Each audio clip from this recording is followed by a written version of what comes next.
Hello everyone, আসসালামু আলাইকুম। Welcome to my channel সুমাইস কিচেন। আশা করছি আপনারা সবাই অনেক ভালো আছেন। আমার আজকের রেসিপিতে আমি আলু করলা দিয়ে মাছের একদম সিম্পল একটা রেসিপি আপনাদের সাথে শেয়ার করব। ঠিক কোন টিপসটা ফলো করে রান্না করলে করলা খেতে একদমই তেতো লাগবে না, সেই টিপসও কিন্তু আমার আজকের রেসিপিতে আপনারা পেয়ে যাবেন। করলা তরকারি রান্নার পর তেতো হয় বলে যাদের কমপ্লেন থাকে, আমার আজকের রেসিপি দেখার পরে তাদের এই কমপ্লেন কিন্তু আর একদমই থাকবে না। চলুন তাহলে রেসিপিটা দেখে নেওয়া যাক। প্রথমেই আমি একটা প্যানে পরিমাণ মতো তেল ঢেলে নিয়েছি, আর এবারে এর মধ্যে দিয়ে দিয়েছি পেঁয়াজ। এখানে আমি মিডিয়াম সাইজের 2টা পেঁয়াজ কুচি ব্যবহার করেছি। পেঁয়াজ কুচিটা একটু নেড়ে চেড়ে হালকা ব্রাউনিশ কালার হওয়া পর্যন্ত এভাবে ভেজে নিতে হবে। দেখুন পেঁয়াজটা কিন্তু হালকা ব্রাউনিশ কালারের হয়ে গেছে, আর এরপরে এখানে আমি সামান্য পরিমাণ পানি দিয়ে দিয়েছি যাতে করে পেঁয়াজটা পুড়ে না যায়। আর এবারে আমি দিয়ে দিব 1 চা চামচ পরিমাণ পেঁয়াজ বাটা, সাথে দিয়ে দিচ্ছি 1 চা চামচ পরিমাণ রসুন বাটা। পেঁয়াজ রসুনটাকে হালকা করে নেড়ে একটু মিশিয়ে নেব, আর 1 মিনিট পর্যন্ত এর মধ্যে একটু ভেজে নেব। এতে করে পেঁয়াজ রসুনের কাঁচা গন্ধটা কিন্তু চলে যাবে। এবার আমি 1 চা চামচের কিছুটা কম পরিমাণ হলুদ দিয়ে দিয়েছি, আর মরিচের গুঁড়া দিয়ে দিয়েছি 2 চা চামচ পরিমাণ। হলুদ মরিচটাকেও আমি একটু হালকা নেড়ে চেড়ে মিশিয়ে নেব। এবারে দিয়ে দিচ্ছি 1 চা চামচ পরিমাণ ধনিয়া গুঁড়া, আর দিয়ে দিচ্ছি জিরার গুঁড়া 1/2 চা চামচ পরিমাণ। এবারে এই সবগুলো মশলাকে আমি একটু ভালো করে নেড়ে চেড়ে কিছুক্ষণ কষিয়ে নেব। দেখতেই পাচ্ছেন তেলটা ভেসে এসেছে, তার মানে মশলাটা কিন্তু প্রপারলি কষানো হয়ে গেছে। আর কষানো হয়ে যাওয়ার পর আমি আলু আর করলা যেটা কেটে রেখেছিলাম সেটা দিয়ে দিয়েছি। আলু আর করলাটা কিন্তু আপনারা একসাথেই দিবেন, এটাকে আলাদা আলাদা দিতে যাবেন না। একসাথে দিলেই এটা সুন্দর করে পারফেক্টলি সেদ্ধ হয়ে যাবে।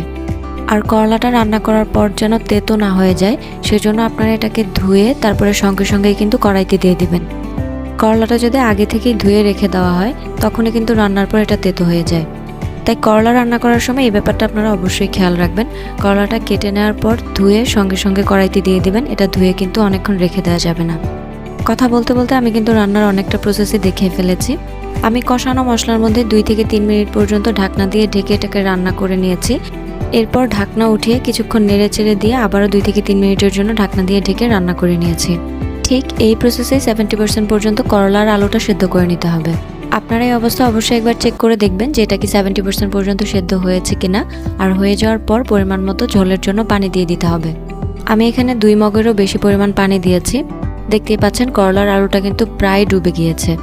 আর এই অবস্থায় আমি চুলাটা হাই ফ্লেমে রেখে ঢাকনা দিয়ে ঢেকে কিছুক্ষণ রান্না করে নিব।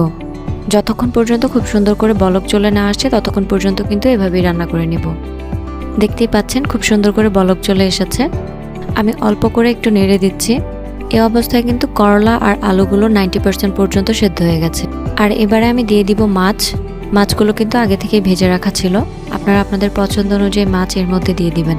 মাছগুলোকে একটু আমি ডুবিয়ে দিচ্ছি। আর এই অবস্থায় কিন্তু এটাকে আর ঢাকনা দিয়ে ঢাকবো না, মিডিয়াম টু হাই ফ্লেমে রেখে ঝোলটা পরিমাণ মতো কমে আসা পর্যন্ত রান্না করে নিব। এই অবস্থায় আমি 3 থেকে 4টা কাঁচামরিচ মাঝখান থেকে ফালি করে কেটে দিয়ে দিয়েছি। আর একটা ইনফরমেশন আমি দিয়ে দিই, যেটা বাই মিস্টেক আমার ক্লিপটা নেওয়া হয়নি।